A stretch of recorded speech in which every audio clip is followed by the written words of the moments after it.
नीमच जिले के ही देवपुर शासकीय स्कूल की छत गिरने के चलते 4 बच्चों के घायल होने के हादसे के बावजूद अब तक यहां शिक्षा विभाग की नींद नहीं खुली है और आज भी ऐसे कई स्कूल जिले में संचालित हो रहे हैं जो कि कभी भी देवपुर जैसे हादसे या उससे बड़े हादसे को अंजाम दे सकते हैं। लेकिन जिम्मेदार है कि निर्देश जारी कर अपनी तीसरी करने में लगे हैं। नीमच जिले में तो कई स्कूल ऐसे हैं जहाँ बिल्डिंग जर्जरे होकर हादसों को न्योता दे रही है, लेकिन जिला मुख्यालय की ही बात की जाए तो यहाँ भी कई ऐसे स्कूल हैं जो हादसों के इंतजार में ही हैं। नीमच शहर के बीचों बीच शिक्षक कॉलोनी का प्राथमिक विद्यालय के भवन को बाहर से ही देखने पर उसकी दुर्दशा के हाल नजर आते हैं, लेकिन अंदर की तस्वीर तो और डरावनी है। देखें कैसे दीवार में दरार आ रही है, वो भी उस कमरे में जहां बच्चे पढ़ रहे हैं।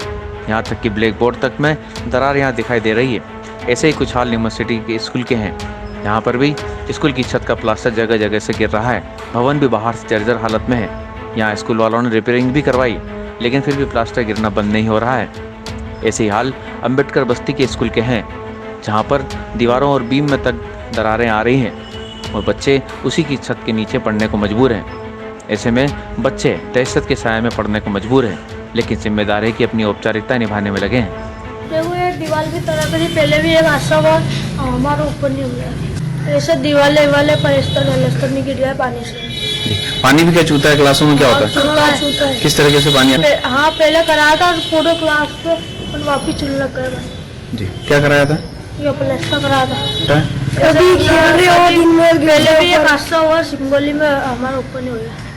हाल ही में रतनगढ़ में हुए जर्जर स्कूल के धराशायी होने से कई बच्चे घायल हो गए। ऐसी ही हालत हमारे नीमच, हम जिले की बात नहीं करते ना ग्रामीण की, लेकिन ऐसी हालत हमारे नीमच शहर में भी है। जैसे कि अंबेडकर कॉलोनी में एक स्कूल है जो बिल्कुल पूरी तरह क्षतिग्रस्त है। छत के ऊपर और चारों तरफ दरारें हो गई, वो भी कभी भी गिरने का डर है।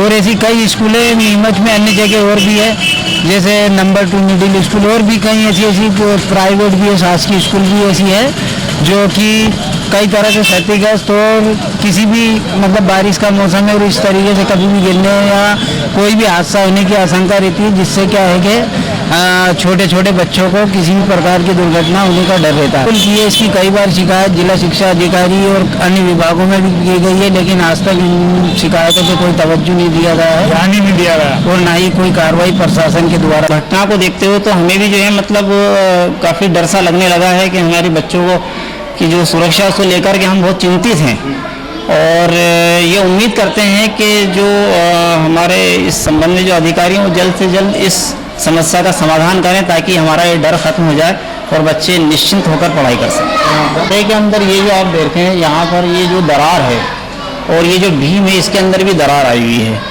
तो इसके अंदर जो है मतलब हमने वरिष्ठ कार्यालय को भी लिखित में दिया है पहले भी, और अभी भी जानकारी मांगी गई तो हमने लिखित में जो है जानकारी दी है।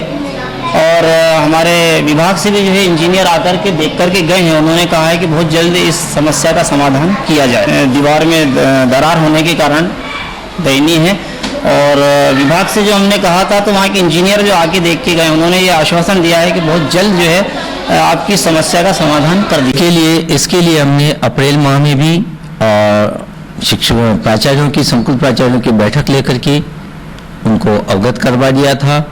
20 जुलाई को भी हमने संकुल प्राचार्यों की बैठक लेकर के उसमें भी अवगत करवा दिया।